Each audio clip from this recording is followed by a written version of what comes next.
వచ్చిందా? నాకు ఉన్నటువంటి కడుపు మంట ఈ గుడి దగ్గరికి రావడానికి దారితీసింది. హిందూ మహిళల గురించి మాట్లాడితే ఎవడు మాట్లాడలేదు, హిందూ మహిళలు అవమానపరుస్తుంటే మాట్లాడలేదు, ఇతర మతాలు అవమానిస్తుంటే మాట్లాడలేదు. హిందూ స్త్రీ అంత గౌరవమా? అంత చేతగానిదా? అంత పనికి రానిదా? ఏమనుకుంటున్నారు? ఇవాళ అమ్మవారిని కూల్చారు, రేపు పొద్దున భారతీయ మహిళకి రక్షణ ఎక్కడుంది ఈ ప్రభుత్వాల్లో? ఇది నేను ప్రశ్నిస్తున్నా. దయచేసి చెప్తున్నా, ఇంకా సిగ్గు లేకుండా హిందువులందరూ కొంపల్లోనే కూర్చుంటే, సిగ్గు లేకుండా వీడియోలు చూస్తూ కూర్చుంటే, అరే మీ బతుకులు, మీ ఇళ్లలో ఉన్న ఆడవాళ్ళ బ్రతుకులు ఎంత నీచంగా తయారవుతాయో అర్థం చేసుకోండి. ఇంతకుముందు అంటే ఏవైతే జరుగుతున్న ఘటనలు ఉన్నాయో వాటిలో వాళ్ళు పిచ్చోళ్ళు చేస్తారు, వాళ్ళు చేస్తారు. ఇక్కడ గవర్నమెంట్ అధికారులు చేస్తారు. వీళ్ళందరూ పిచ్చోళ్ళ కింద లోపల పెట్టాలండి. ఇది ఒక పిచ్చి వాళ్ళ తాగేశారు. మరి దీని మీదకి ఏమైనా సమాధానం చెప్తారు? అడిగే మగాడు అసెంబ్లీలో ఎవడైనా ఉన్నాడా ఈ సంఘటన గురించి? అరే భూలక్ష్మమ్మ గుడి విగ్రహాన్ని ధ్వంసం చేశారు, ముత్యాలమ్మ గుడి విగ్రహాన్ని ధ్వంసం చేశారు. ఎవడ్రా చేశాడంటే పిచ్చోళ్ళు అన్నారు. అంటే ఈ ప్రభుత్వం కూడా పిచ్చిదని ఈ రోజు ప్రూవ్ చేసిందా లేదా?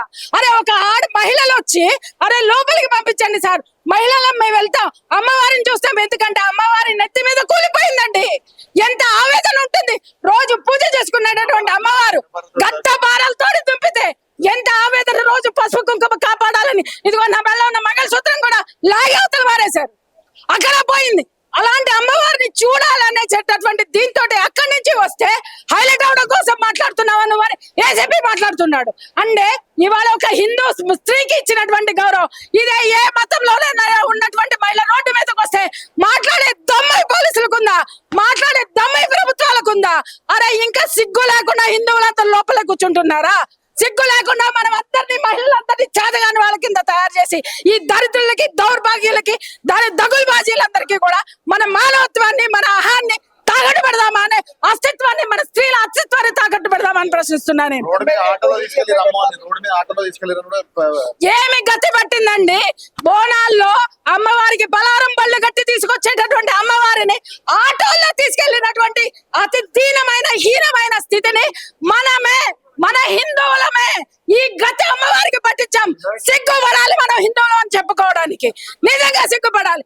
పసుపు కుంకం కాపాడేటటువంటి అమ్మవారికే గతి లేదంటే రేపు పొద్దున నీ పసుపు కుంకాలకి ఏం గ్యారంటీ ఉంటుంది? ఇవాళ పోలీసులు ఎంత దౌర్జన్యంగా మాట్లాడారు, ఎంత హేళనగా మాట్లాడారు. నేను ఒక హిందూ స్త్రీ ప్రతినిధిగా నేను ఇక్కడికి వచ్చాను. అరే ఆడవాళ్ళని పంపించండి అని మాట్లాడితే ఎంత ఘోరంగా మాట్లాడారు. మరి అమ్మవారిని ఏ స్థితిలో పలుగులు పెట్టి కొట్టి ఉండుంటారు. ఒక్కసారి జాగో హిందూ, దిక్కు వాళ్ళ సెక్యులరిజం అని మాట్లాడి హిందువుల్ని తాకట్టు పెట్టేటటువంటి ప్రభుత్వాల్ని, కూల్చేటటువంటి ప్రభుత్వాల్ని తెగ నరికే రోజు ఎప్పుడు వస్తుందో, ఎవరైతే ముందుకు వస్తాడో అప్పుడే బాగుపడుతుంది భారతదేశం.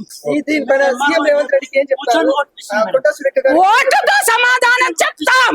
నేను ఇప్పటి వరకు రాజకీయాలు మాట్లాడలా, నేను ఎప్పుడు కూడా మాట్లాడలా.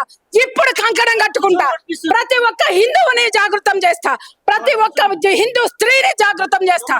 ఓటుతో బుద్ధి చెప్పకపోతే అప్పుడు మాట్లాడతా నేను.